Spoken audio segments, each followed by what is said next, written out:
آپ نے فرمایا کہ میں نے خود رسول اللہ صلی اللہ علیہ وآلہ وسلم سے سنا، آپ نے ارشاد فرمایا کہ لوگوں، بے شک اعمال کا دار و مدار فقط نیتوں پر ہے۔ اعمال کا دار و مدار نیتوں پر ہے۔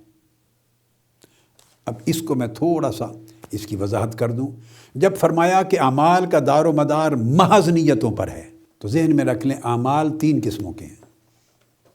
کچھ اعمال وہ ہیں جو معاصی کے ہیں، یعنی گناہوں کے اعمال ہیں۔ کچھ اعمال طاعات کے ہیں، نیکیوں کے ہیں۔ کچھ اعمال مباحات ہیں، جو مباح ہیں، جن میں نہ کوئی نیکی کا عمل ہے نہ کوئی گناہ کا پہلو ہے، وہ چاہیں کر لیں چاہیں نہ کریں۔ تو گویا اعمال کی 3 قسمیں ہو گئیں: المعاصی، الطاعات، المباحات۔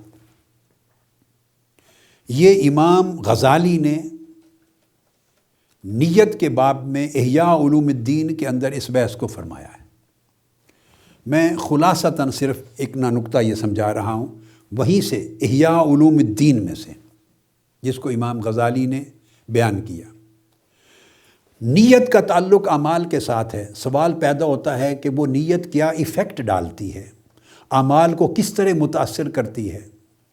اور کون سے اعمال ہیں جن کا دار و مدار اجر کا، قبولیت کا یا رد ہو جانے کا سب نیتوں پر ہے۔ اگر تو اعمال معاصی ہیں، یعنی گناہ وہ عمل ہے جو بیسیکلی ہے ہی گناہ پر مشتمل، اللہ کی نافرمانی پر مشتمل ہے، معصیت پر مشتمل ہے، اللہ رسول کے احکام کی خلاف ورزی ہے، تو وہ اعمال معاصی کہلاتے ہیں۔ تو کوئی گناہ کا عمل، حرام عمل، نافرمانی کا عمل، غیر شرعی عمل اگر کوئی شخص کرے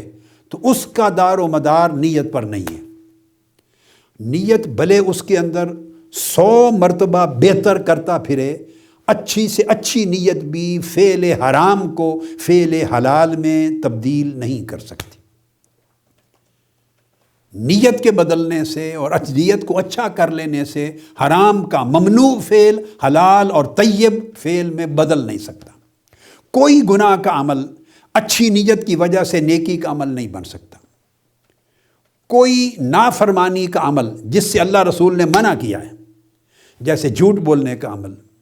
کسی کی چوری کرنا، غیبت کرنا، غیبت کرے انسان، چوری کرے، گناہ کرے، کسی کو قتل کرے، دہشت گردی کرے، جھوٹ بولے، دھوکہ دہی کرے،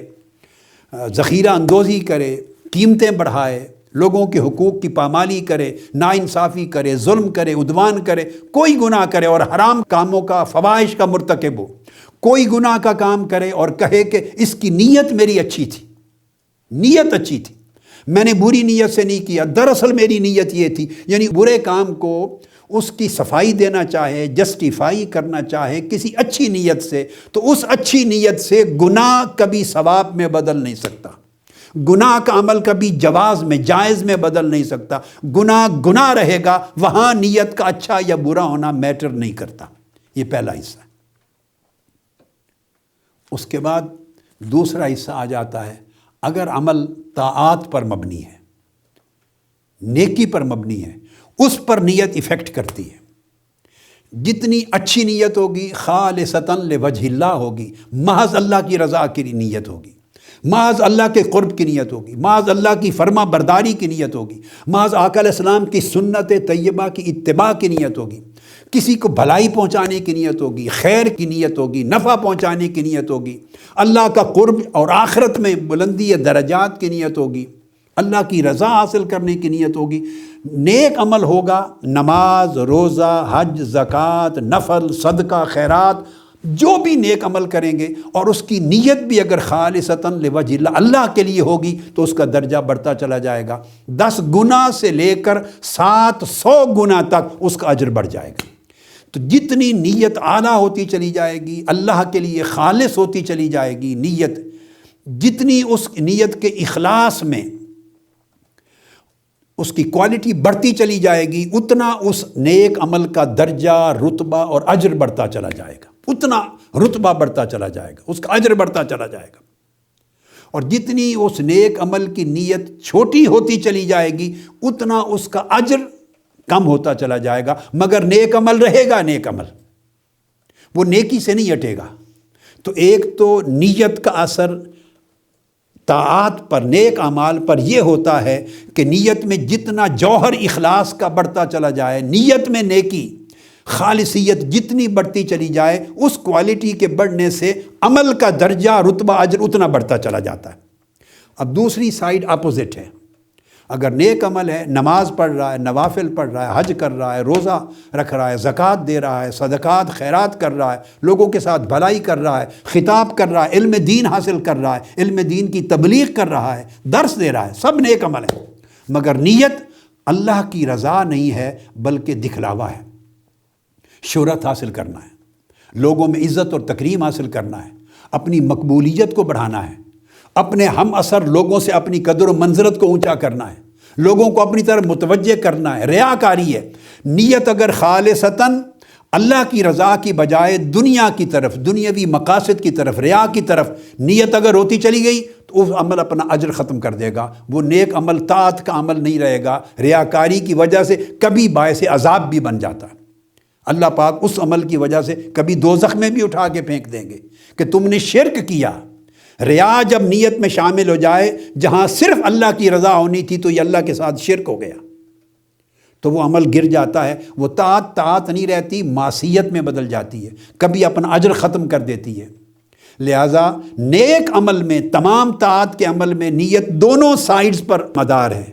نیت اچھی ہو تو درجہ بڑھتا چلا جاتا ہے، نیت بری ہو تو درجہ گھٹتا چلا جاتا ہے، حتیٰ کہ وہ بالکل درجہ ختم ہو جاتا ہے اور پھر وہ برائی کی طرف، بدی کی طرف، گناہ کی طرف جانا شروع ہو جاتا ہے۔